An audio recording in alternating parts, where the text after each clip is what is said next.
American intelligence community की annual threat assessment report आई, जो कि अमेरिकी संसद के सामने यानी कि कांग्रेस के सामने पेश की गई। और उसमें office of director of national intelligence, जिसे बोलते हैं ODNI, उसने बोला कि प्रधानमंत्री नरेंद्र मोदी की लीडरशिप में कि दिल तो हमारे भी बड़े दुखते हैं, लेकिन हम मुंतखब नहीं है। MBS होगा गालिबन, उसने कहा होगा, या UAE का कोई रूलर होगा। माशाल्लाह, ये फॉरेन पॉलिसी कितनी कामयाब है, आप अंदाजा लगाएं। इस्लामाबाद में बैठ के स्पेशल के जरिए प्रेस को बताया जा रहा है कि एक तो इतना बेगैरत आदमी था मुस्लिम मुल्क का सरबराह, कि उस बेगैरत सरबराह ने इमरान खान से यह कहा कि दिल तो हमारे भी दुखते हैं। भी ये जंग जो है एक बड़े लो थ्रेशोल्ड पे, यानी लो लेवल पे लड़ी जा रही है। अब ये समझ आ रही है कि इस स्टेज पे आगे क्या होगा, बिकॉज इंडिया पाकिस्तान से किसी भी खतरे को या किसी भी परसीव्ड खतरे को, मतलब इंडिया को लगता है यहां से खतरा आ सकता है उस पर, या किसी भी आतंकी हमले को, या कश्मीर में कोई भी गड़बड़ फैलाने पर प्रधानमंत्री नरेंद्र मोदी के लीडरशिप में एक अटैक यानी कि हमला पाकिस्तान पर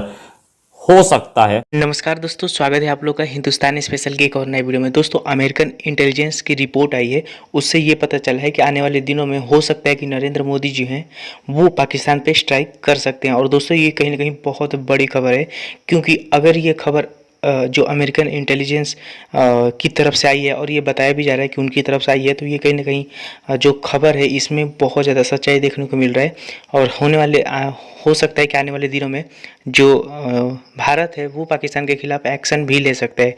दोस्तों, आपको पता होगा कि अभी पाकिस्तानी जो हैं और पाकिस्तान के जितने भी DGSPR, आपको पता होगा कि वो डेली ऐसे बयान दे रहा है कि आने वाले दिनों में जो भारत है वो हम पे स्ट्राइक कर सकते हैं, क्योंकि वहाँ पे इलेक्शन चल रहा है और इलेक्शन जीतने के लिए जो नरेंद्र मोदी है वो कुछ भी कर सकता है। लेकिन अब जो इंटेलिजेंस, अमेरिका की इंटेलिजेंस की रिपोर्ट जो है, ये उससे ये पता चल गया है कि कहीं ना कहीं इसमें सच है। और ये जो है ये इलेक्शन को देखते हुए नहीं, बल्कि जिस प्रकार से जो हमारी आर्मी है वो लगातार जो आतंकवादी हैं उनको मार रही है और अपने देश को सुरक्षित कर रही है, और इसी को पुख्ता बनाने के लिए आने वाले दिनों में हो सकता है कि पाकिस्तान पर ये जो स्ट्राइक है वो किया जा सकता है।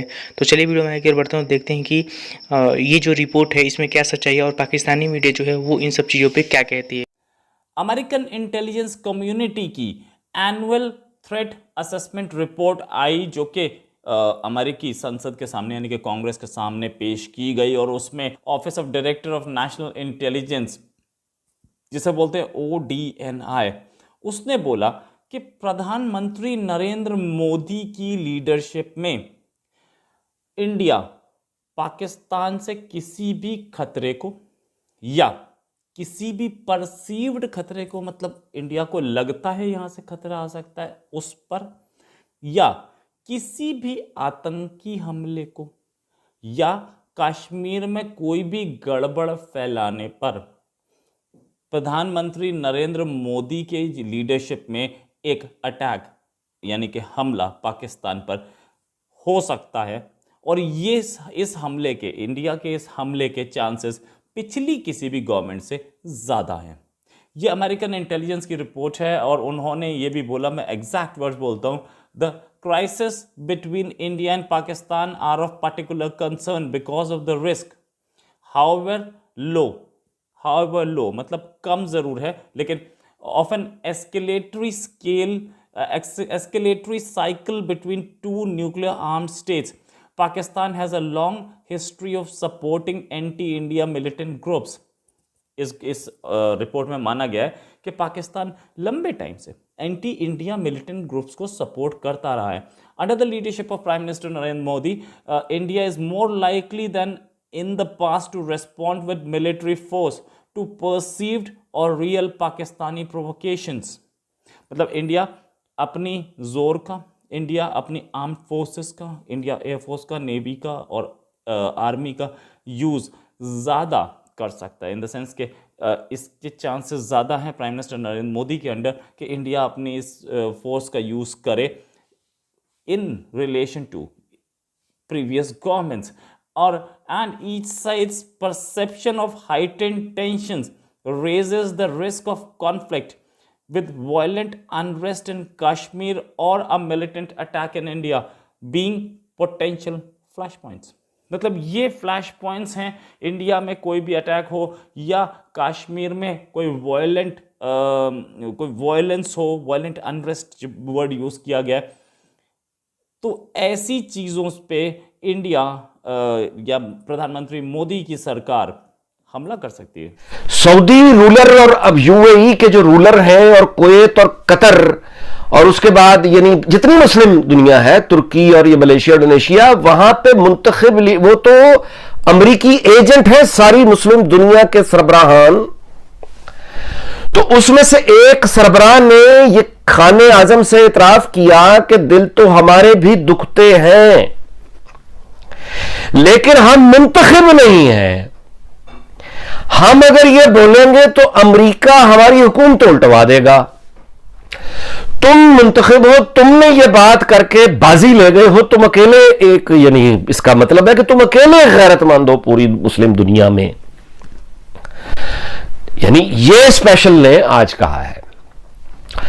स्पेशल से सवाल हुआ जो कि प्लांटेड होते हैं इस तरह के सवाल, जाहिर है सवाल करवाया स्पेशल ने कि ये तो तहरीके इंसाफ में सारे के सारे खामोश हो गए, तुम ही मर्दे मुजाहिद खड़े हो सामने।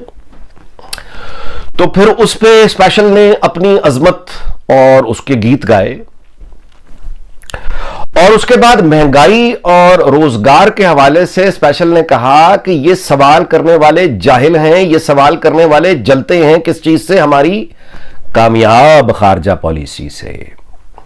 कामयाब खारजा पॉलिसी क्या है? कामयाब खारजा पॉलिसी यह है कि अभी तकरीर खत्म हुई है, सारी मुस्लिम दुनिया के सरबराहान को बेगैरत कह के, अमरीकी पिट्ठू कह के, यह बताकर कि वो तमाम मुस्लिम, जो कोई भी मुस्लिम मुल्क ऐसा नहीं है जिसकी कौम उसके साथ हो, ये सारे अमरीकी पिट्ठू हैं। इस कामयाब खारजा पॉलिसी को अनफोल्ड करते हुए, स्पेशल का बड़ा आजकल अनफोल्ड हो गई चीजें, अनफोल्ड।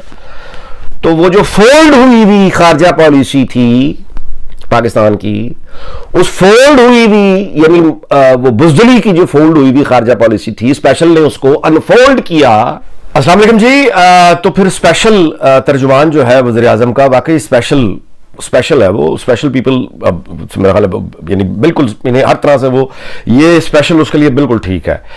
तो उसने तर्जुमान ने जो आज प्रेस कॉन्फ्रेंस की है जिसमें उसने अपनी तरफ से इंकिशाफात किए हैं कि नो कॉन्फिडेंस की जो बेसिकली इसके पीछे 21 जून 2021 से ये सिलसिला शुरू हुआ और ये देखें सुराग लेकर आए हैं, झूठ की बुनियाद डाली है 21 जून। वो एक इंटरव्यू था जिस इंटरव्यू यानी जो एंकर थी, लड़की थी मेरा ख्याल है, उसने एक हाइपोथेटिकल क्वेश्चन किया था। वो अमेरिकी गवर्नमेंट का कोई नुमाइंदा नहीं था। ऑफिशियल्स पाकिस्तान के फॉरेन ऑफिस से ऑफिशियल्स के साथ कोई नेगोशिएशंस नहीं हो रही थी। वो पेंटागन और जीएचक्यू के दरमियान कोई फॉर्मल मुज़ाकरात नहीं हो रहे थे, ना ये डिमांड थी, ना ये जो ज़ेरे बहस आ रहा है ये मामला कि अमेरिका को अड्डे चाहिए थे और इमरान खान ने इनकार कर दिया। इसकी बुनियाद क्या है? पहले तो बुनियाद देखनी पड़ेगी ना कि ये बात आखिर एब्सोल्युटली नॉट वाली ये बात आई कहां से है। क्या पेंटागन ने रिक्वेस्ट किया है जीएचक्यू से? क्या स्टेट डिपार्टमेंट ने, अमेरिकी स्टेट डिपार्टमेंट ने पाकिस्तान के दफ्तर खारजा के ऑफिशियल से इस तरह की कोई बात की है? क्या कोई उनके यानी सेक्रेटरी जो उनके स्टेट है, उनके वजीर खारजा ने पाकिस्तान के वजीर खारजा से कोई बात की है इस तरह की? कम फैक्ट्स जो हैं ताहम जिनको हतमी कहते हैं, जैसे एक्चुअल इंफॉर्मेशन कहते हैं इस जंग के बारे में, वो हमें नहीं मिलती। हमारा ज्यादातर दारोमदार BBC CNN के ऊपर है जहां 90% से ज्यादा प्रोपेगेंडा हो रहा है। फैक्ट्स जो हैं वो अपनी मर्जी के दिए जाते हैं और फैक्ट्स जो हैं वो बहुत कम है। मैंने इस जंग के हवाले से कि ये जंग क्यों हो रही है, इस जंग के क्या असरात मुरतब हो सकते हैं रूस के ऊपर, रूस और चीन की इक्वेशन के ऊपर, यूरोप के ऊपर, अमेरिका और यूरोप के ऊपर, पाकिस्तान पे और पूरे खित्ते पे, दुनिया पे, वर्ल्ड ऑर्डर पे इसकी क्या इंप्लीकेशंस हैं, उस हवाले से खासी रिसर्च की है गुज़श्ता 5 दिनों में जो मैं आपसे शेयर करना चाहता हूँ। इस वीडियो को ज़्यादा से ज़्यादा शेयर करें ताकि ये मैसेज और ये अंडरस्टैंडिंग जो एक इन्फॉर्म्ड अंडरस्टैंडिंग है इस जंग के बारे में, ये ज़्यादा से ज़्यादा लोगों तक पहुँच सके।